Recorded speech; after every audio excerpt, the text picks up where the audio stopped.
Students, अभी हम principal of conservation of energy discuss करेंगे। ये भी वर्क, एनर्जी एंड पावर का एक टॉपिक है।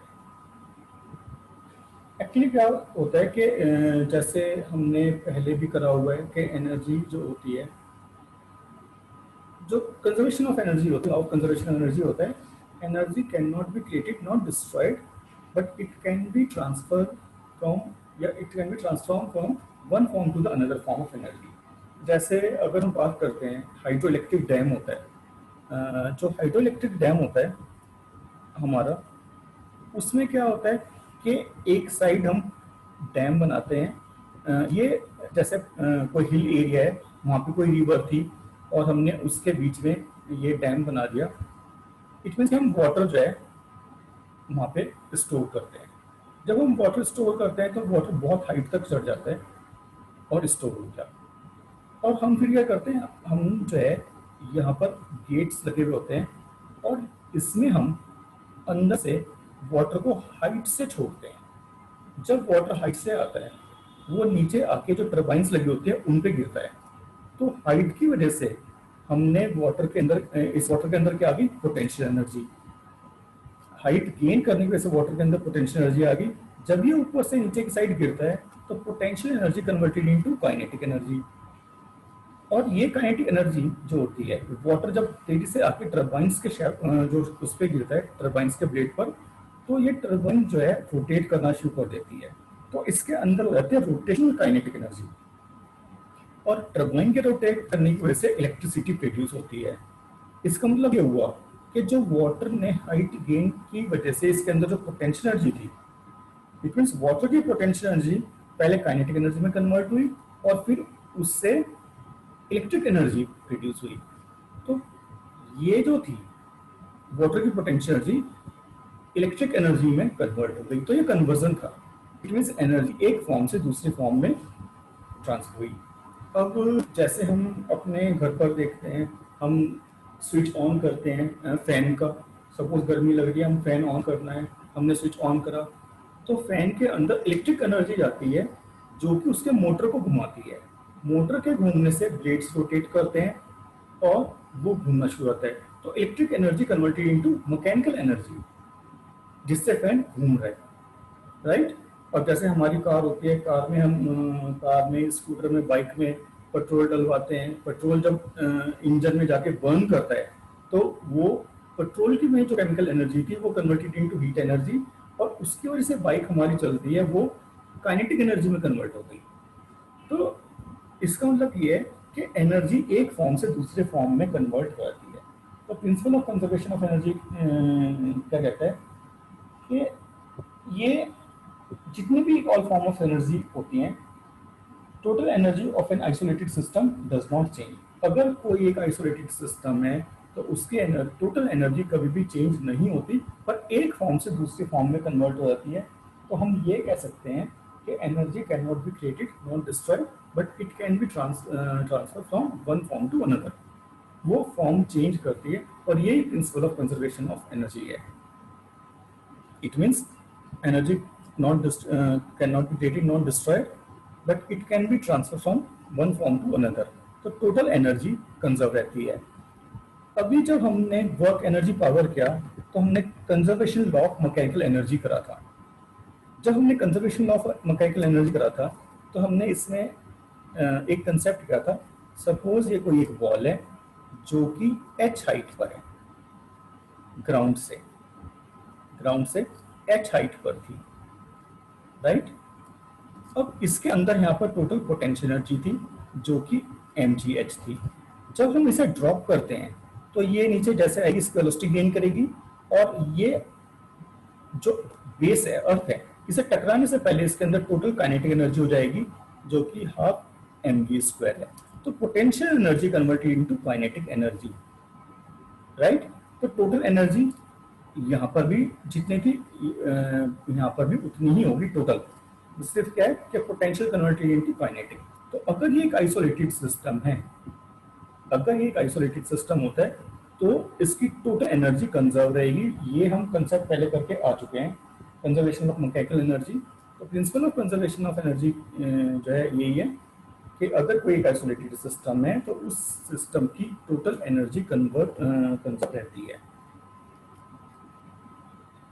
राइट। तो ये जो है, जो principal of conservation of energy है, ये मैं आपको एक एग्जांपल की हेल्प से क्लियर करता हूँ। आपके पास जो भी बुक है आप उससे इसके पढ़ सकते हो। मेरे पास जो बुक है उसमें एक सैंपल प्रॉब्लम दी हुई है, example, a rubber ball falls on a floor from height of 19.6 metre.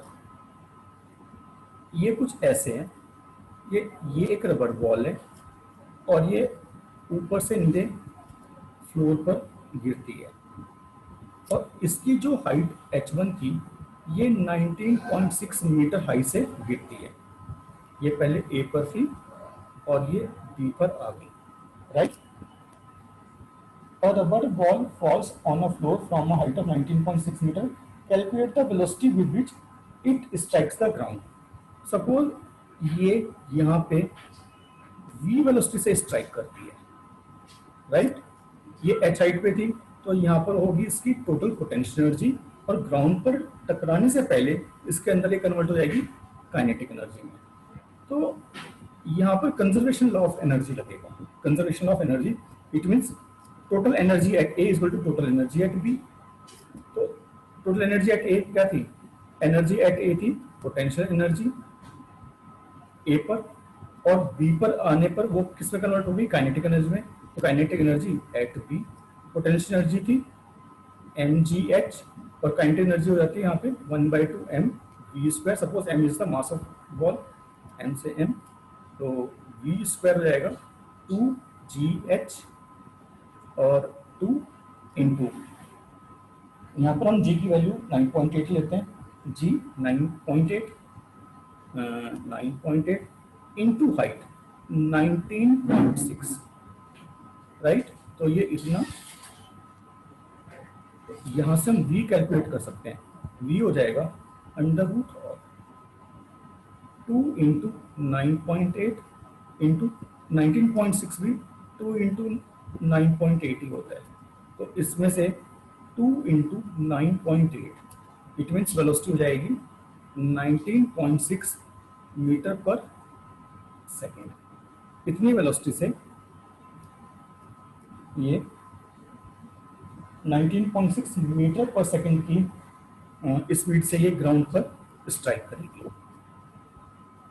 Right. तो ये हमने कंजर्वेशन लॉ ऑफ एनर्जी लगाया, कंजर्वेशन लॉ ऑफ एनर्जी। तो total energy at A is equal to total energy at B, यहाँ से हमें velocity calculate होगी।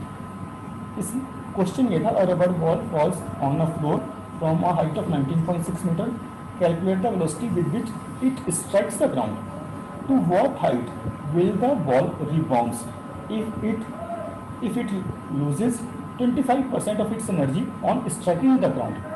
अब दूसरे जो इसने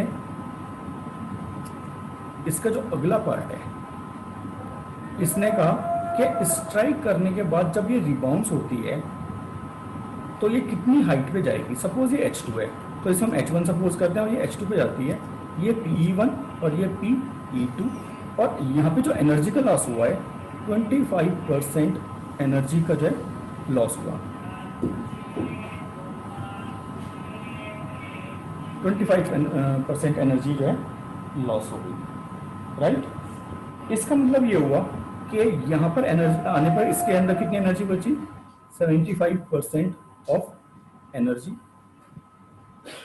जो टोटल एनर्जी थी उसका 75% बचा। इसका मतलब ये है कि जो PE2 है वहां पर 75% ऑफ PE1 रहा, राइट, क्योंकि ये एक आइसोलेटेड सिस्टम है। 25% एनर्जी पोटेंशियल काइनेटिक में, फिर यहाँ से काइनेटिक पोटेंशियल में, लेकिन स्ट्राइक करने के जब ये स्ट्राइक करती है तो 25% एनर्जी का लॉस हो गया। तो 25% एनर्जी लॉस हो गया तो 75% एनर्जी बचती है। तो हम ये कह सकते हैं कि PE2 जो है ये किसके इक्वल रही, या इसे हम पॉइंट को ये C सपोज कर लेते हैं। PE potential energy at C जो है वो कितनी है? 75% of potential energy at A, right. चलो, तो हमें क्या निकालना था, कितनी हाइट पे गई। सपोज वो h2 हाइट पे आती है, तो पोटेंशियल एनर्जी हो जाएगी mgh2 is equal to 75/100 of Pe1 mgh1। mg से mg कैंसिल, तो h2 हो जाएगा 75/100 ऑफ h1। h1 था 19.6, राइट। 25 3 जा 25 4 जा, और ये अगर हम 4 से डिवाइड करते हैं, 4 4 जा 16 3.6 और 4 9 जा 36 4.9। तो h2 की वैल्यू आती है 9 3 जा 27 2 4 थे 12 13 14 14.7 मीटर। इसका मतलब ये है कि जब उसकी 25% एनर्जी का लॉस हो जाएगा तो वो 14.7 मीटर हाइट तक वापस रिबाउंस करेगी। तो जो h2 है वो 14.7 मीटर आ जाएगा। तो ये जो था, ये हमारा principle of conservation of energy पर बेस्ड जो है न्यूमेरिकल था। इसमें हमने क्या करा कि energy can not be created not destroyed but it can be transfer from one form to another, potential kinetic में कन्वर्ट हुई। और क्योंकि इसने हमें क्वेश्चन ये था कि ड्यूरिंग जो ये स्ट्राइक करता है उसमें 25% एनर्जी लॉस हो गया, तो 75% एनर्जी बचेगी, तो उतनी एनर्जी से ये हाइट गेन करेगी, राइट। तो उम्मीद है आपको ये principle of conservation of energy थोड़ा क्लियर हो गया होगा। और ये यही है law of conservation of energy. Energy can not be created not destroyed but it can be transfer from one form to another, right. तो ये क्लियर हो गया होगा। आपके पास जो भी बुक है आप उसमें से पढ़ सकते हैं और इस पर बेस्ड जो न्यूमेरिकल्स हैं थोड़ा और ट्राई कर सकते हैं। तो अभी के लिए इतना ही। Okay, thank you.